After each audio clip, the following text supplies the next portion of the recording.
किसी को मुकम्मल जहां नहीं मिलता,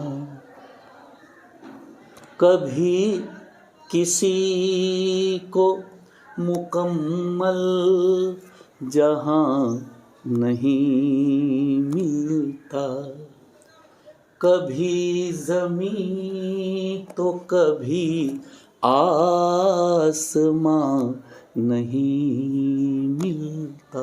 सुने आप लोग ये गीत? नहीं तो गूगल पे सुन लीजिएगा, यूट्यूब पे सुन लीजिएगा। तो अब इसमें देखिए कितनी बड़ी चीज़ कहा है गज़ल लिखने वाले ने। इसमें विषय भी है कि कभी किसी को मुकम्मल मतलब कंप्लीट, आप जो सोचेगा कि सारा कुछ दुनिया में हमको बढ़िया से मिल जाए, नहीं मिलने वाला है। आप ये मान के चलिए कि हमको मुकम्मल जहां नहीं मिलना है। कभी ज़मीन मिलेगी, आसमान नहीं मिलेगा। आसमान मिलेगी तो इसलिए ये सोच के चल रहा है कि इसके बावजूद भी, और दुनिया में हम आए हैं तो जीना ही पड़ेगा, जीवन है अगर जहर तो पीना ही पड़ेगा, है ना। तो ये सारी गज़लें, इनको लिखने वाले कोई और हैं, गाने वाले कोई और हैं, ठीक है। अब मैं अपनी गज़ल आप लोगों को 2 लाइन सुनाता हूँ। जिंदगी हसरतों की है 12 खड़ी। 12 खड़ी किसको बोलते हैं? उर्दू के कुछ शब्द मैं आपको 12 खड़ी, आप लोग हिंदी का शब्द है, वैसे बताएंगे क्या है 12 खड़ी? माने 12 को लड़की खड़ी हो जाए, सो 12 लड़कियां खड़ी हो गई तो 12 खड़ी। क्या 12 खड़ी? हाँ, जो हमारा वर्ण है, जो हमारे शब्द हैं, वो है 12 खड़ी। अ से लेकर के क की की कुकु, इसको हम लोग 12 खड़ी कहते हैं, ठीक है। अल्फ़ाबेट्स, अंग्रेजी में इसके लिए शब्द है अल्फ़ाबेट्स। हिंदी उसका क्या हुआ? अब अगर तो नहीं भूलिएगा आप लोग, अल्फ़ाबेट याद रखते हैं, 12 खड़ी भूल गए तो उसको भी याद रखना है, वर्णमाला, ठीक है। तो 12 खड़ी। और हसरत, हसरतों मतलब इच्छा, मेरी हसरत है कि, ठीक है। तो हसरत मतलब इच्छा हुई। तो जिंदगी मतलब, तो जिंदगी हसरतों की है 12 खड़ी। सारी इच्छाओं की जो अल्फ़ाबेट और वर्णमाला है वही है जिंदगी ना। हम सब कुछ चाहते हैं, ये हो ये हो ये हो। और उसके बाद अगली पंक्ति देखिए कि जिंदगी हसरतों की है 12 खड़ी।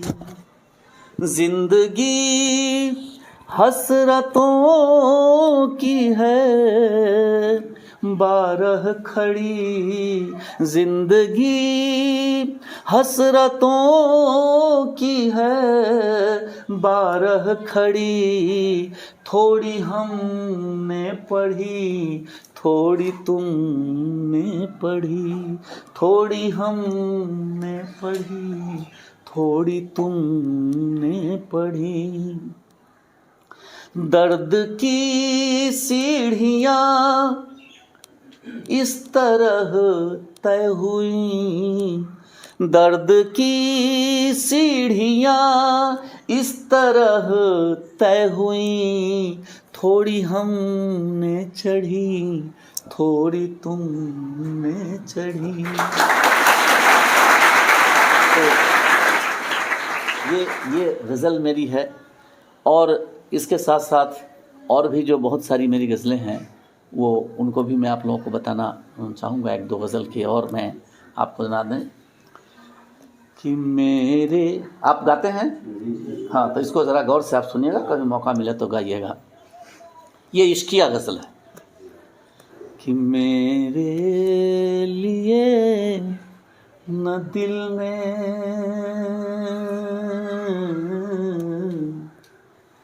कोई मलाल रखना, मेरे लिए न दिल में कोई मलाल रखना। ये कल हो सकता है ईश्वर प्रभु इस दुनिया से फना कर जाए, कूच कर जाए, ऊपर चले जाए, कोई मलाल नहीं रखना है। क्यों? कि मेरे लिए न दिल में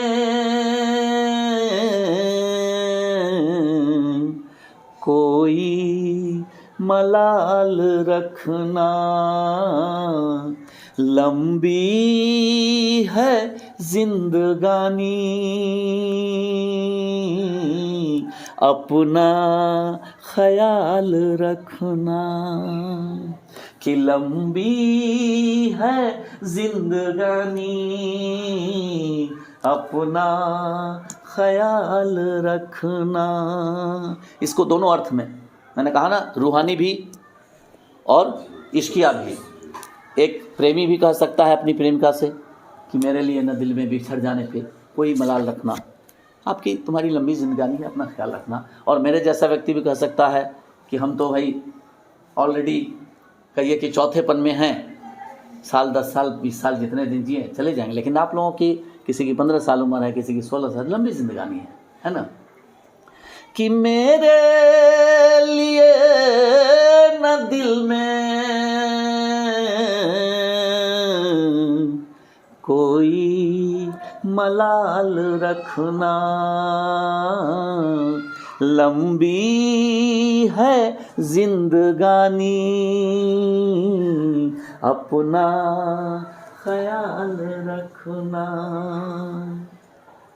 अगला शेर सुनिए, और इसको शेर कहते हैं हर दो लाइन को। कि मैं पर कटा हीरामन, हीरामन का नाम सुने? क्या है हीरामन? नहीं सुने?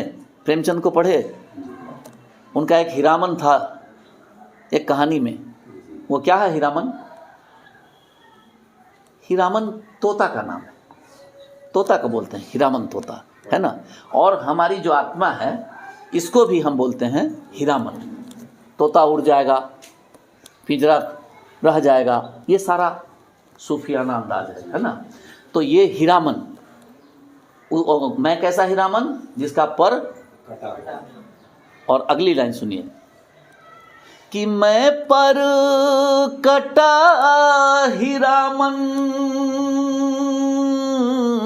मैं पर कटा हीरामन, तुम मौन साधे मैना। मैं पर कटा हीरामन, तुम मौन साधे मैना। दिल के किसी कोने में, दिल के किसी कोने में यादों को पाल रखना, यादों को पाल रखना।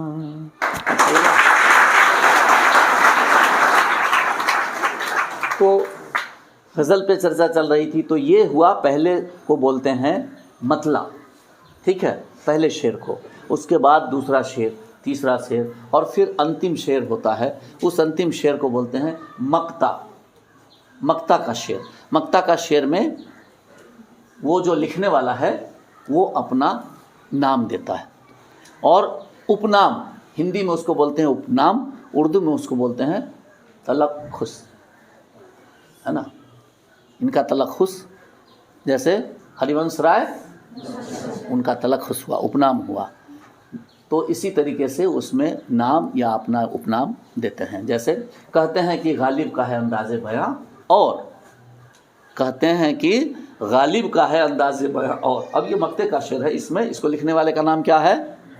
गालिब, है ना। तो इस तरीके से जो जो अपने शायर हैं वो लिखते रहे हैं। तो ये गज़ल पर पूरी 2 मिनट में, हालांकि बहुत बड़ा विषय है, हम लिखाएंगे, ये करेंगे। और एक शेर का आप आनंद लीजिए, मैं कॉलेज में ऐसे ही युवा पीढ़ी के सारे छात्राएं थीं, है ना, तो सारी छात्राएं थी और बीए की छात्राएं थी और मुझे गज़ल के क्लास के लिए बुलाया गया था। तो मैं गज़ल सुना रहा था कि क्या है गज़ल, क्या है। तो उसमें एक आगे में बैठी हुई लड़की, जो ही मैं कुछ ये करने चलता था तो एक बार हाँ, तो मुझे लगा क्या कि ये मेरा हुट करने का नया तरीका है। तो मैं कुछ नहीं ध्यान दिया। फिर मैंने जहाँ कुछ ये कहा कि फिर एक बार हाँ छी। तो इस तरीके से जब 2-3 बार हो गया तो मैंने कहा कि क्या बात है। अच्छा, छींक देना अच्छी बात है, क्या माना जाता है, और वो छींक रही है। तो मैंने उस पर एक शेर उसको बताया। मैंने कहा कि देखो तुम्हारे लिए, वो बोली सॉरी सर मुझे आज सर्दी बहुत हो गई है तो रह रह के मुझे छींक आती है, मैं इसलिए कहते हैं। तो मैंने उसको एक शेर दिया। मैंने कहा देखो मेरा एक शेर तुम नोट कर लेना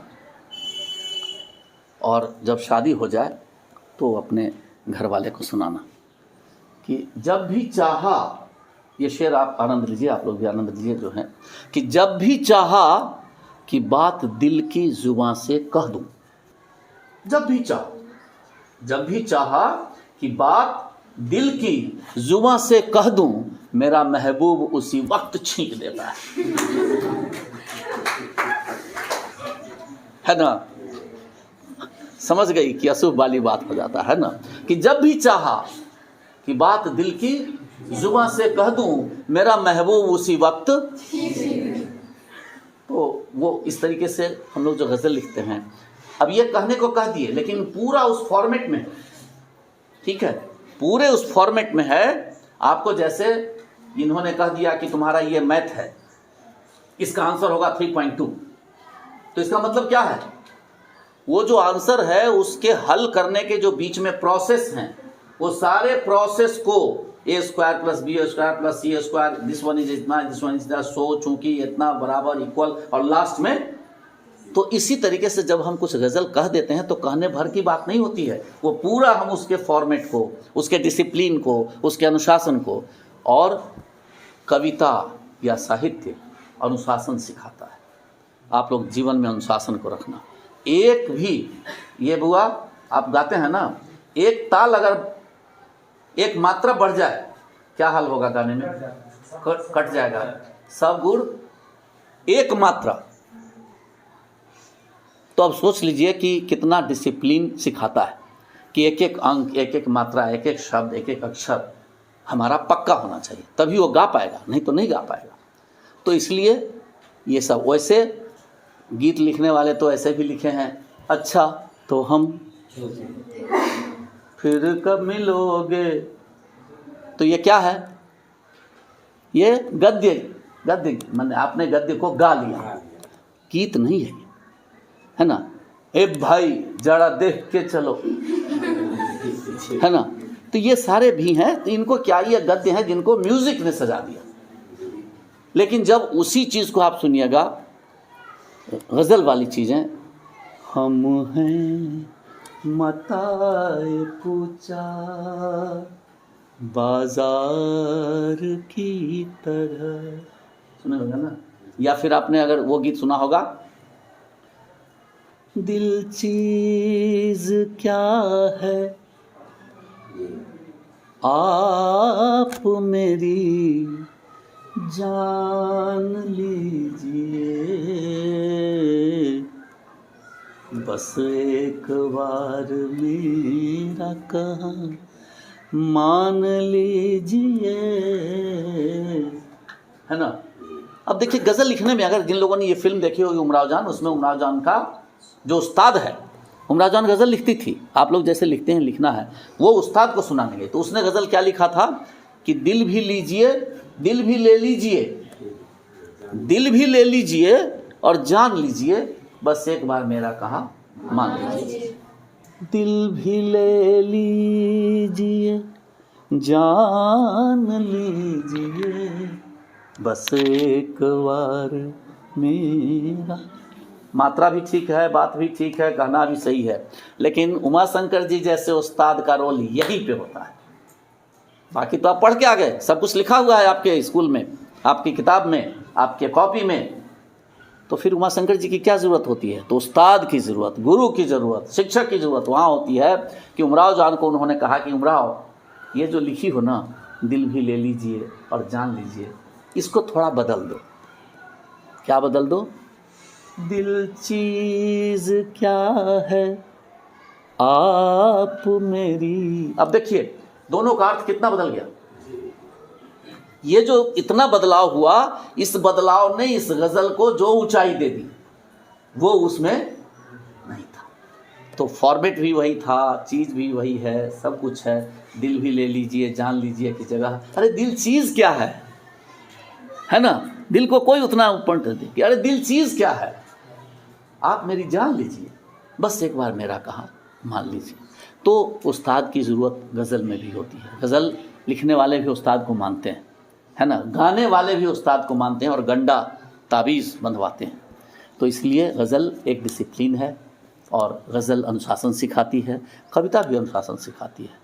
और कुछ सवाल आप लोगों को पूछना हो तो पूछिए, मैं मात्र 2-4 मिनट और। जी, वो एक गज़ल जो आपने अभी हाल में बेटियां वाला, बेटियां, हाँ वो, हाँ ठीक है। वो गज़ल भी बड़ी मेरी चर्चित है, राम सिंगार सिंह जी वगैरह गाए हैं। अगर आप लोगों को भी अच्छा लगे तो आप भी गा सकते हैं। वो देखिए लोग सब इसको सुनेंगे और इसके बाद इनको गाएं तो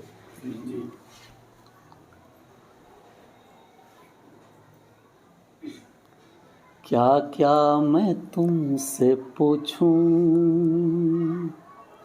क्या क्या जवाब दोगे, क्या क्या मैं तुमसे पूछूं, क्या क्या जवाब दोगे, क्या क्या मैं तुमसे पूछूं, क्या क्या जवाब दोगे। मेरे गम के आंसुओं का, मेरे गम के आंसुओं का क्या क्या हिसाब दोगे, क्या क्या मैं तुमसे पूछूं, क्या क्या जवाब दोगे। मेरे गम के आंसुओं का, मेरे गम के आंसुओं का क्या क्या हिसाब दोगे, क्या क्या मैं तुमसे पूछूं, क्या क्या जवाब दोगे। कभी सुर्ख रंग वाला, सुर्ख मतलब लाल, कभी गुलाबों के कितने रंग आप देखे हैं? ये सब देखे होंगे। काला गुलाब देखे हैं? झूठ नहीं बोलिएगा, काला गुलाब देखे हैं? देखे हैं? कहाँ कहाँ रहते थे आप? खड़ा होइए आप। इन्होंने मुझे उलझन में डाल दिया। ऐसे उलझन एक बार मेरे साथ चेन्नई में हुआ, पटोरी में भी हुआ, है ना। जब मैं आया नया नया, हमको मालूम नहीं है, तो मैंने पूछा कि भाई चेन्नई हम आए हैं, यहाँ GH जनरल हॉस्पिटल कहाँ है? तो नहीं मालूम है आपको? जनरल हॉस्पिटल जो है स्टेशन के सामने है। तो मैंने कहा कि भाई मैं बिल्कुल नया हूँ, ये स्टेशन कहाँ है? बोले नहीं मालूम है आपको? अरे GH के सामने है। मैंने कहा कि सर मैं यहाँ टोटली नया हूँ, मुझे न GH मालूम है, मुझे न स्टेशन मालूम है, तो ये GH कहाँ है, ये स्टेशन कहाँ है? तो बोले नहीं मालूम है आपको? अरे दोनों आमने सामने हैं। तो इन्होंने मुझे यही कहा कि उलझन में डाल दिया। काला गुलाब देखा? तो हाँ देखा। कहाँ देखा? तो जहाँ हम रहते थे। कहाँ रहते थे? है ना। तो कंप्लीट जवाब साधारण आदमी को देना है। अब ये देना है कि मैं मणिपुर में रहती थी और उसी पास में जो था, या तो हमारे कैंपस में या वहाँ का रोज़ गार्डन में हमने काला गुलाब देखा। ठीक है। वैसे ब्लैक रोज़ फिल्म भी है, हमने समझा था शायद आपने फिल्म देखा है। बहुत लोगों ने ब्लैक रोज फिल्म देखी, नहीं देखा तो देख लेना, गूगल पे मिल जाता है। बैठिए, हाँ क्षमा कीजिएगा, मैंने आपका, चूँकि जवाब हमारा कन्फ्यूज़न वाला नहीं हो, जवाब मेरा पूरा स्पष्ट हो, तो इसलिए, क्योंकि नई पीढ़ी में अभी जो सीखेंगे आप, कल अगर आपको अब जवाब देना होगा ईश्वर को, उनका आप याद करेंगे कि उस आदमी ने मुझे सुधार दिया। कल जो भी हैं यहाँ पर जिनके लिए मैंने पूछा कहा, जरूर आप वहाँ याद करेंगे, मैं उस दिन जिंदा हो जाऊँगा, उस समय मेरी वही सफलता होगी। अभी मेरी कोई सफलता नहीं, अभी तो हमको ताली बजा दीजिएगा, आप भी दे दिए, पाक दे दिए, बड़ा अच्छा दे दिए और बड़े हम आनंद में हैं। लेकिन मेरी उपलब्धि कब होगी? जीवन के किसी क्षेत्र में जब आप इन गज़ल की पंक्तियों को याद करेंगे, तब मेरी, उस समय मैं समझूंगा कि मेरा लगा। और वो आप नहीं बोलिएगा, लेकिन टेलीपैथी से मेरे पास बात आ जाएगी। टेलीपैथी क्या है? टेलीफोन सुने? What is the meaning of telephone? Tele and phone, ध्वनि और ये दोनों जब बीच हो, टेलीविजन, जहाँ पे विजन जो है, चित्र जो है, ठीक है, टेली कम्युनिकेशन, तो वैसे ही हमारा है टेलीपैथी। बस जी, आप ही तो हाँ, तो टेलीपैथी का मतलब ये होता है वैश्वान, कि हमारी भावना और आपकी भावना दोनों है ना। जैसे किसी का जीभ कट गया, क्या बोलते हैं? आपका जीभ कट गया, क्या बोलते हैं? कोनो दुश्मनवा हमरा गाली देलक, बोलते हैं ना। जैसे पानी पीते पीते सरक गया, क्या बोलते हैं? हिचकी आ रही है, कौआ बोलने लगा, भरल लोटा उंघड़ा गया। कोई, मैं समझता हूँ कि आप लोगों से ज़्यादा इधर छात्राएं तेज हैं भाई। छात्र सब सोए हुए हैं। अच्छा ठीक है, जगिएगा तब तक बहुत समय हो जाएगा, इसलिए जग के रहिए, ये लोग आगे बढ़ जाएगी। हाँ, तो वो जो है ये टेलीपैथी है। तो हमने प्रेम में भी टेलीपैथी के लिए, ये ऐसे ही मैं चलते चलते सुना दूं आपको कि धुआं उठा है दिल में मेरे, कमी हुई कुछ मस्ती में। धुआं उठा है दिल में मेरे, कमी हुई कुछ मस्ती में। ये सिम्टम हमको यहाँ मिल रहा है। क्या क्या मिल रहा है सिम्टम, लक्षण? कि मेरे दिल में धुआं उठ रहा है, मस्ती जो था कम रहा है। तो इसका अर्थ हम क्या समझ रहे हैं? जैसे आपने समझा, याद किया, दुश्मन है, कोई आ रहा है, तो इसका टेलीपैथी में मैंने गज़ल में प्रयोग किया कि धुआं उठा है दिल में मेरे, कमी हुई कुछ मस्ती में, लगता है कि आग लगी है शायद तेरी बस्ती। धुआं उठा है दिल में मेरे, कमी हुई कुछ मस्ती में, लगता है कि आग लगी है शायद तेरी बस्ती में। और लहर चिढ़ाती है मुंह मेरा, भंवर चुनौती देता है। लहर चिढ़ाती है मुंह मेरा, भंवर चुनौती देता है, लगता है कि लगा है भरने पानी तेरी कश्ती में। है ना, पीछे मुझे नजर आ रहा है, मुझे लग रहा है कि बड़े आराम में है पीछे वाले लोग, वो बैठ करके एकदम सुन रहे हैं। अब आप तक भी हम पहुंचेंगे, भजन के क्लास में है, गजल के क्लास में। तो धुआं उठा है दिल में मेरे, कमी हुई कुछ मस्ती में, और लगता है कि आग लगी है शायद तेरी बस्ती में। लहर चिढ़ाती है मुंह मेरा, भंवर चुनौती देता है, लगता है कि लगा है भरने पानी तेरी कश्ती में।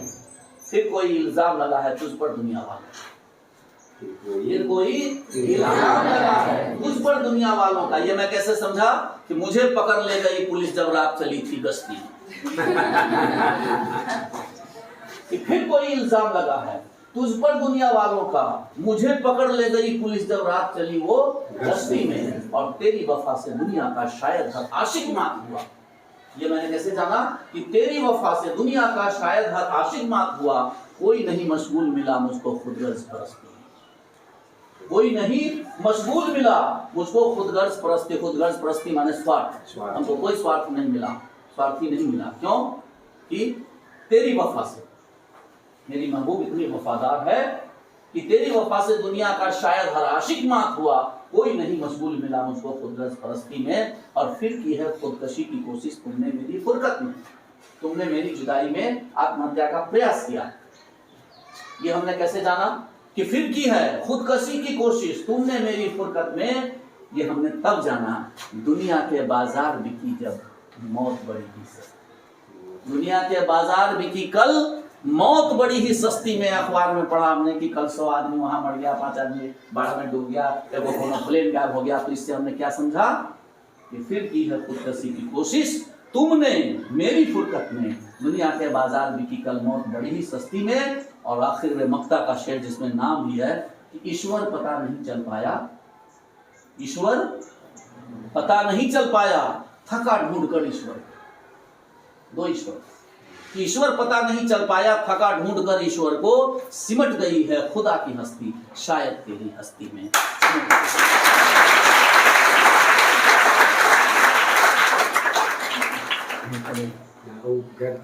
पूरा कर वहां तक सुर्ख पर रहे। हाँ अच्छा देखिए, तो चलिए, तो वो गुलाब की बात है कि कुछ सुर्ख रंग वाला,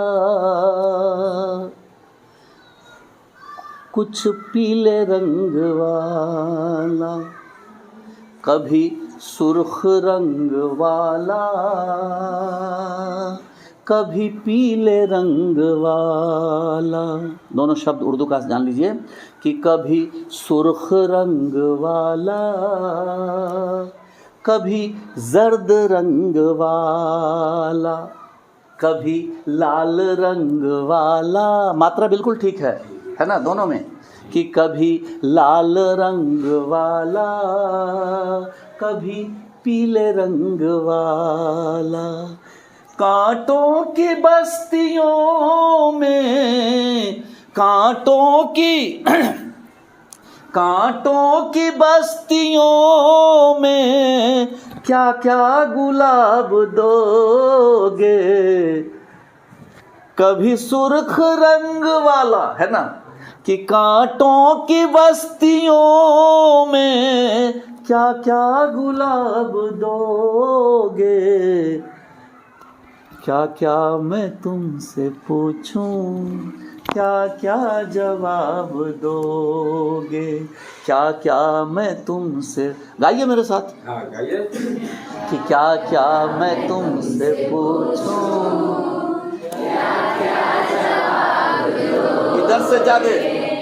क्या क्या मैं तुमसे पूछूं, क्या क्या जवाब दोगे। मेरे गम के आंसुओं का, मेरे गम के आंसुओं का, मेरे गम के आंसुओं का क्या क्या जवाब दोगे। क्या क्या मैं तुमसे पूछूं, क्या क्या जवाब दोगे। क्या क्या मैं तुमसे पूछूं, क्या क्या जवाब दोगे। बुआ जी आप खड़े होइए। आज इतने सारे कंपटीटर आपके हो गए। अभी आप अकेले गायक थे, आज देखिए इतने सारे गायक हो गए। अच्छा लगा ना? ये भी अच्छा, तो इनसे भी गवाएंगे। तो अब जो है, अब आप समझ गए कि आप भी गा सकते हैं। तो अभी जो ये था साहित्य और संगीत की संसद, तो इसमें संगीत भी आ गया, आपने गा के देखा।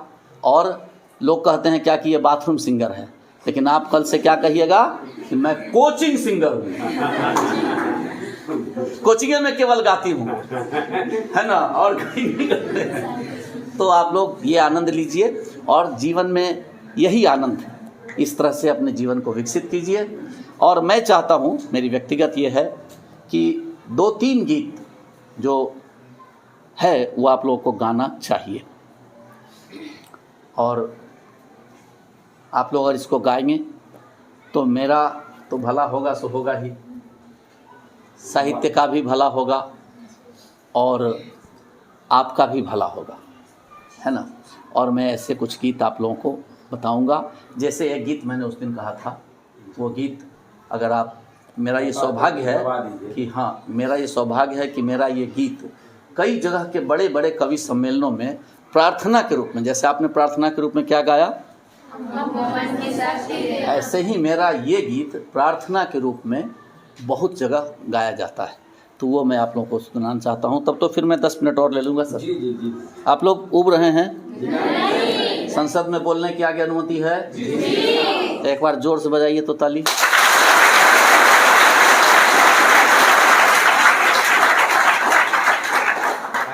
तालियों में इतनी ताकत है कि मैं समझ गया कि ये दिल से निकली हुई तालियां हैं, फॉर्मेलिटी की तालियां नहीं हैं। तो मैं इसके लिए धन्यवाद देता हूं आपको। तो मैं वो गीत चाहता हूं कि ये हो। उस गीत को लिखने के पीछे उद्देश्य क्या था? जैसे मैंने अभी पूनम को कहा कि हमारा आशावादी दृष्टिकोण हो, तो ये गीत मैंने लिखा कब? ये गीत एक टेलीफिल्म में उसका टाइटल सॉन्ग है सर। तो हुआ ये था, ये सच्ची घटना पे आधारित गीत है। चेन्नई में मेरे, आप लोग गूगल पे देख सकते हैं, बहुत अच्छे एक आज डायरेक्टर हैं, उनका नाम है राकेश सिन्हा। मेरे छोटे भाई जैसे हैं। कई फिल्में उनकी आई हैं और भोजपुरी फिल्में आई हैं, टीवी सीरियल आए हैं, श्रीलंका में काफ़ी नाम किया उन्होंने, और ये सारे जगह में उनका रहा। मुझे लग रहा है कि इधर के कुछ छात्रों को मैं दिखाई नहीं पड़ता हूँ, तो मैं यहाँ से यहाँ तक मुँह पर से देखा हूँ, है ना। तो उन्होंने इसको फिल्म बनाया, तो उस सिलसिले में वो सिंगापुर गए थे फिल्म बनाने के लिए। उस डायरेक्टर राकेश सिन्हा की यूनिट सिंगापुर। आज से लगभग ये गीत मेरा करीब 20-22 साल पहले। तो आप समझ सकते हैं कि 20-22 साल पहले हमारे देश की जो बहुत अच्छी स्थिति नहीं थी, उस समय हमारे देश में एक भी मॉल नहीं हुआ करते, है ना। सड़कें भी बड़ी जीर्ण शीर्ण थी और बहुत ज़्यादा कॉफ़ी कल्चर और ये सभी नहीं था, कॉफ़ी हाउस और आजकल जो आप देखते हैं वो सब आया नहीं था। तो उस दौर में वो गए यूनिट को लेके। तो सिंगापुर में जब गए शूटिंग करने के लिए, तो कार से जा रहे हैं, तो वो जाते हुए कार से जब वो देखते हैं कि वो इतनी अच्छी सड़क है, तो उस आदमी के मुंह से निकलता है, व्हाट ए ब्यूटीफुल सिंगापुर, क्या सड़क है, एक बन जा रहा है। और देखता है लाइटनिंग इतना है, हमारे यहाँ तो बिजली भी उसमें बड़ी पसंद जाती, तो सारी लाइट वगैरह देखा था, क्या चकाचक चकमक है। मेरा इंडिया सिंगापुर से जैसा। फिर देखते हैं का एक से एक लोग पना बढ़ा पढ़ने हुए हैं, what a beautiful Singapore, my India can not become like Singapore. ये मन में भाव है इन दोनों फिल्मकारों। और करते करते वो वहाँ के रेस्टोरेंट में चाय पीने के लिए चले। तो जब वो चाय पीने के लिए चले जाते हैं उस रेस्टोरेंट में, सिंगापुर के रेस्टोरेंट में, तो वहाँ बैठते हैं, काफ़ी लोग बैठे हुए हैं। उसी समय अचानक क्या होता है, एक बहुत झन्नाटेदार आवाज़, झड़ा। तो आवाज़ जब होती है तो वो सब पलट के उधर देखने लगता है। तो देखता है तो उधर एक बूढ़ा वेटर जो प्लेट लेके आ रहा था, वो गिर गया और वही प्लेट की झन्नाहट जो है वो सारे लोग देखने लगे। अब उस पर कमेंट आने लगा। उसमें से एक तरफ से कमेंट आता है, what A nonsense this old man. Hindi में उसको मैं बताता हूँ कि ये सारा मूड किरकिरा करती है। क्या बोलता है, इस बुढ़ा को काम करने का मन नहीं है, काम जो कर रहा है सारा मजा किरकिरा करती है। जो दो प्रेमिका बैठ के कर रहे हैं, वो बोलते हैं, अरे लुक एट मी, उधर मत देखो यार, है ना। कोई ये कहता है, ये कैसा देखो सही आदमी है, क्यों इसको रखा। उस समय ये दोनों बच्चा, ये जो हमारे वो राकेश और ये दोनों उठे और जाके उसके पास गए, उसका ट्रे उठा दिया, उसके हाथ में पकड़ा दिया और उनके कंधे पर देखो, टेक केयर बाबा। क्या बोला, टेक केयर बाबा। उसको हाथ में देखा। वो आदमी आगे बढ़ा, उसके बाद वो पूरे उस रेस्टोरेंट में बीच में खड़ा, वो रुक गया और उस लड़के से पूछा, आर यू इंडियन? बोला, यस आई एम इंडियन। तो वो बुढ़ा सिंगापुरियन क्या कहता है। एक चीज और इस बीच में जोड़ना चाहूंगा कि सिंगापुर में उस समय ये स्थिति थी कि अगर कोई बूढ़ा है, उसका कोई परिवार में नहीं है और वो अगर मर जाता है तो उसकी लाश को लावारिस मान के जैसे होगा जो होगा कर दिया जाएगा। लेकिन अगर वो चाहता है कि उसके रिचुअल्स के हिसाब से मरने के बाद उसकी अंतिम क्रिया की जाए, तो उसको कुछ पैसा कमा के और सरकार के पास जमा कर देना है ताकि उसके मरने के बाद उसके अंतिम संस्कार ठीक से, वह बूढ़ा वह पैसा कमाने के लिए वहां नौकरी कर रहा है, समझ रहे हैं। और जब ये उसको कहता है टेक केयर बाबा, तो वो बूढ़ा बोलता है are you Indian? Yes we are Indian. उस बूढ़े सिंगापुरियन के मुंह से निकलता है my Singapore can not become like you.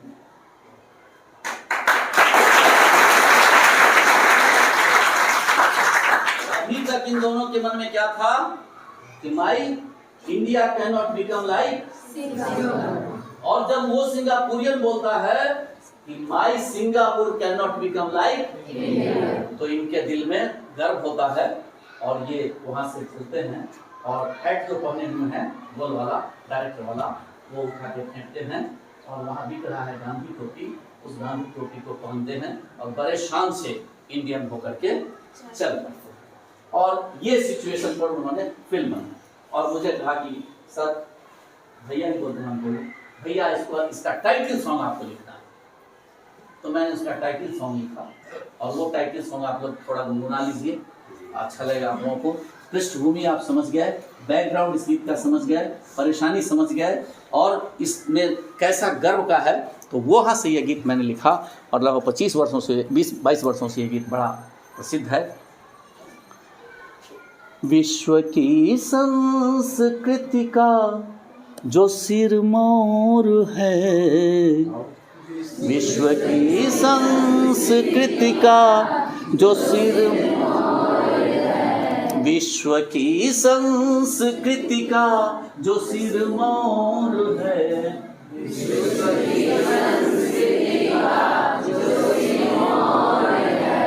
मुल्क ऐसा जहां में कहाँ और है, मुल्क ऐसा जहां में कहाँ और है, विश्व की संस्कृति का जो सिरमौर है, मुल्क ऐसा जहां में कहाँ और है, मुल्क ऐसा जहां में कहाँ और है।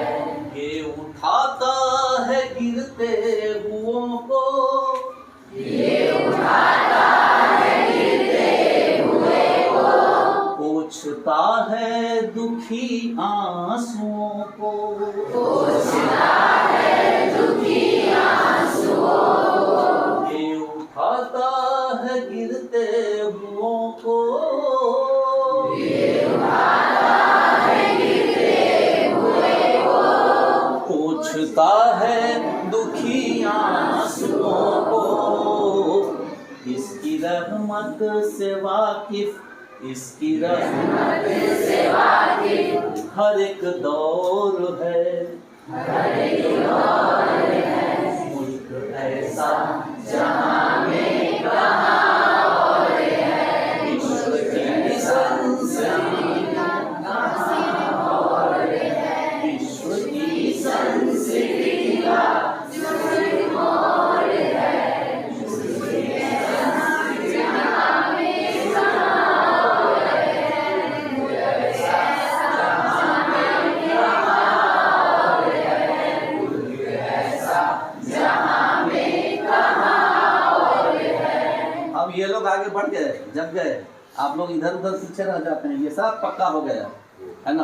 कारण है शायद इधर ये दोनों बैठ गई अच्छी, इसलिए इनका बैलेंस है ना। तो अब अगली लाइन देखिए कि जानता है ये ओठों की भाषा।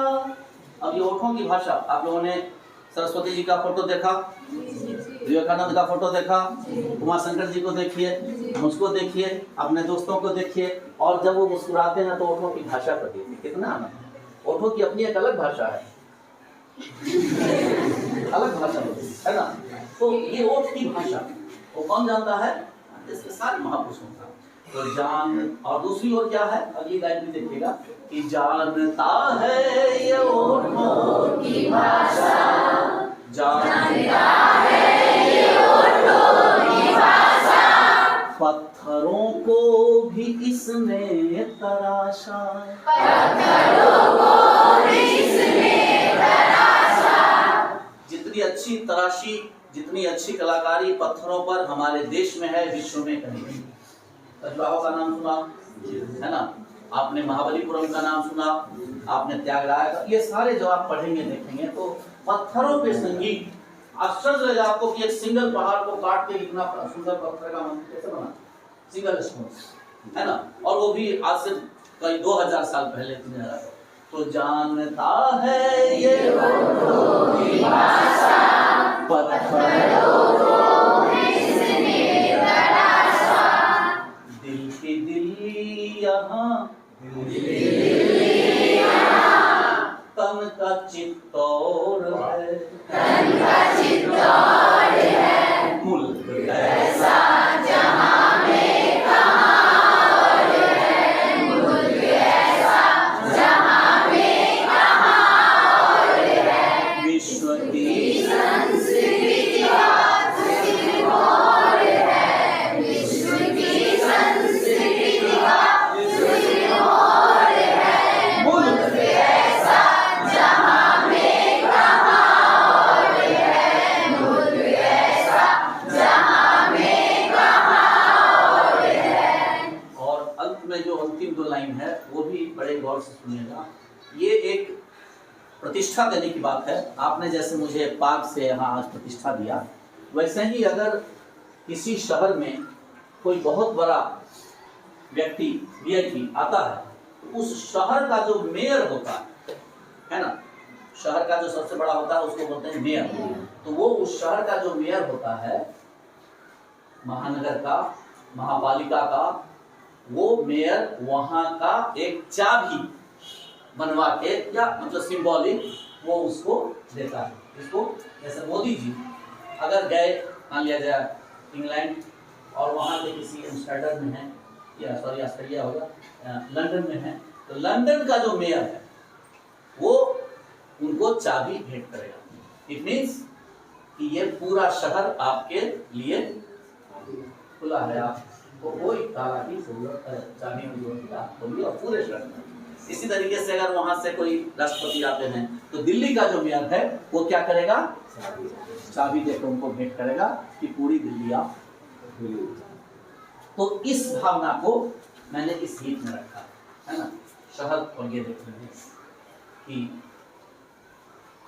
माफ कर दुश्मनों की खता भी, माफ कर दुश्मनों की खता भी, माफ कर दुश्मनों की खता भी, ज्ञान की इसने बांटी है चाबी, ज्ञान की इसने बांटी है चाबी, ज्ञान की इसने बांटी है चाबी, आत्मा के शहर का, आत्मा के शहर का महापौर है, आत्मा के शहर का महापौर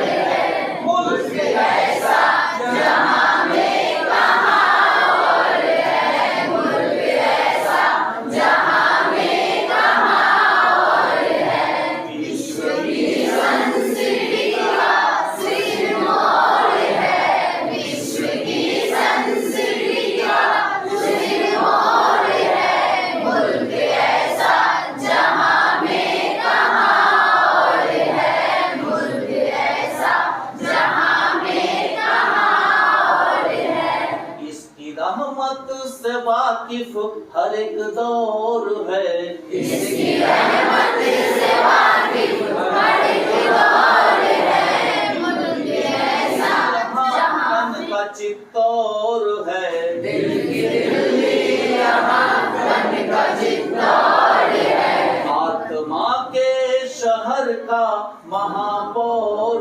है, आत्मा के शहर का महापौर है, मुल्क ऐसा जहाँ में कहाँ और है, मुल्क ऐसा जहाँ में कहाँ और है, विश्व की संस्कृति का सिरमौर है, विश्व की संस्कृति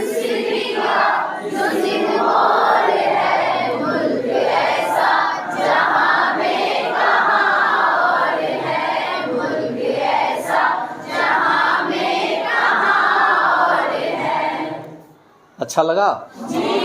इसमें उन्होंने तो एक बार मैं ये चाहूँगा कि ये गीत आप सब लोग ज़रूर एक बार याद रखिए, अपने अपने जहाँ आपको मौका मिले इस गीत को ज़रूर गाइए। ये मेरे लिए नहीं, किसके लिए गाना है? अपने देश के लिए। और इसमें कही हुई एक एक जो लाइन है वो सही लगी? उसमें कुछ झूठ और ये तो नहीं है? तो जब सही लगी तो एक ये आप लोग ज़रूर गाइए और उसका आपको हम यहाँ क्या कहते हैं कि भेज देंगे। अगर वैसे गीत याद है तो ठीक है, नहीं तो हम लिख करके भेज देंगे। हम चाहेंगे कि हमारे सर उसका जेरोक्स कॉपी करा के सबको दे दें, या नहीं तो मेल से या जैसे हो सब जगह जाए। और एक और गीत मैं आप लोगों से गवाना चाहता हूँ, उसके बाद मैं विराम दे दूँगा, क्योंकि इन्होंने छेड़ दिया और गीतकार जो है वो तो छोड़ता नहीं है। वो जब चरम पर आ जाए तो हाँ, तो अब ये जो है माता पर तो आप लोगों ने बहुत सारे गीत सुने, बहुत गाए होंगे। ये पिता पर इससे है, वो मेरा लिखा हुआ है, तो वो मैं आप लोगों को 2 लाइन गवा लूँगा और तब मैं फिर यहाँ से चलूँगा। ये गीत है मेरी खातिर, सुनिएगा गौर से, कि मेरी खातिर तुम हो कृपा निधान पिता, परम पूज्य इस धरती के भगवान पिता। मेरी खातिर तुम हो कृपा, परम पूज्य इस धरती के भगवान पिता। मेरी खातिर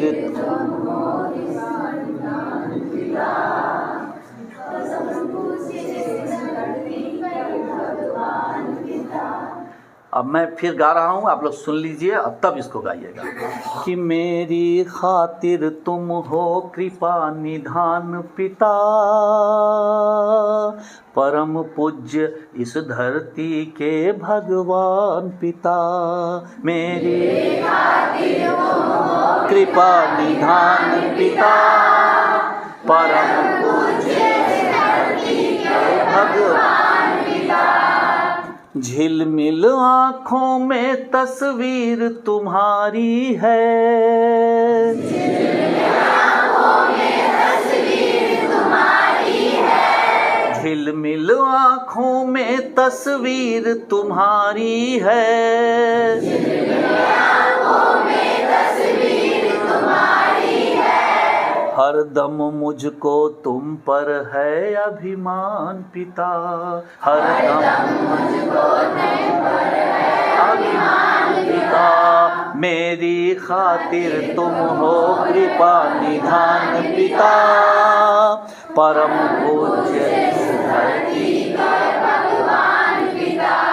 तेरी कृपा का ही तो सारा किस्सा है, तेरी कृपा का ही तो सारा किस्सा है, तेरी कृपा का ही तो सारा किस्सा है, तेरी कृपा का ही तो सारा किस्सा है। मिलता है हर जगह मुझे सम्मान पिता, मिलता है हर जगह मुझे सम्मान पिता। मैं जो यहाँ आया और ये जो सम्मान मिल रहा है, मैं अपने पिता को याद कर रहा हूँ कि उनके कारण, कि तेरी कृपा का ही तो सारा किस्सा है, तेरी कृपा का ही तो सारा किस्सा है। मिलता है हर जगह मुझे सम्मान पिता, मिलता है हर जगह मुझे सम्मान पिता।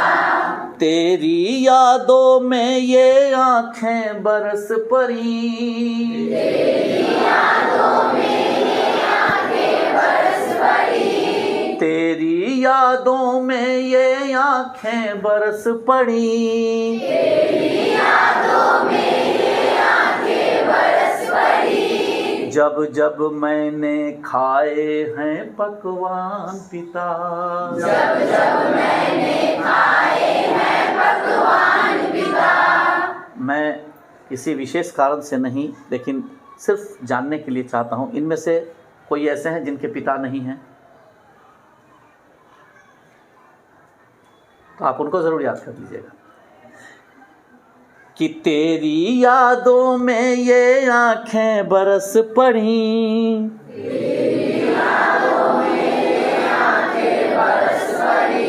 जब जब मैंने खाए हैं पकवान पिता, जब जब मैंने खाए हैं पकवान पिता, तेरे दिए कलम से लिख कर भाग्य कथा,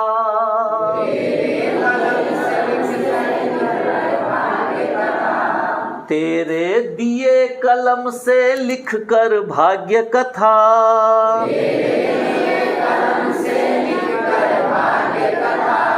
करता हूँ जीवन का अनुसंधान पिता, करता हूँ जीवन का अनुसंधान पिता, मेरी खातिर तुम हो कृपा निधान पिता, मेरी खातिर तुम हो कृपा निधान पिता, परम पूज्य इस धरती के भगवान पिता, परम पूज्य इस धरती के भगवान पिता, फटी हुई धोती में भी खुद मस्त रहे, फटी हुई धोती में भी खुद मस्त रहे, फटी हुई धोती में भी खुद मस्त रहे, फटी हुई धोती में भी खुद मस्त रहे, दिया दिवाली में नूतन परिधान पिता, दिया दिवाली में नूतन परिधान पिता,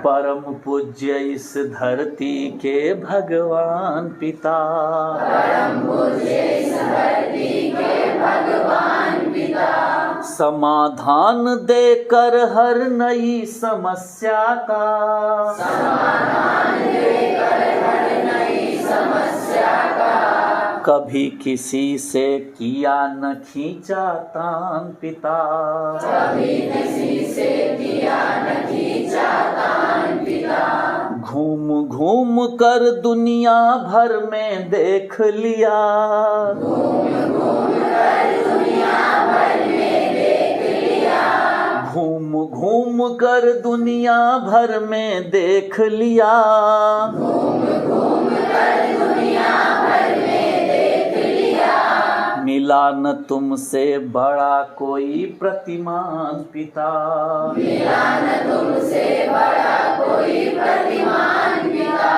परम पूज्य इस धरती के भगवान पिता, परम पूज्य इस धरती के भगवान पिता, अंतिम है कि जो भी तुमने दिया मुझे था ज्ञान पिता, जो भी तुमने दिया मुझे था ज्ञान पिता, जो भी तुमने दिया मुझे था ज्ञान पिता, जो भी तुमने दिया मुझे था ज्ञान पिता, टिका है उस पर जीवन का अभियान पिता, टिका है उस पर जीवन का अभियान पिता, परम पूज्य इस धरती के भगवान पिता, परम पूज्य इस धरती के भगवान पिता, मेरी खातिर तुम हो कृपा निधान पिता, मेरी खातिर तुम हो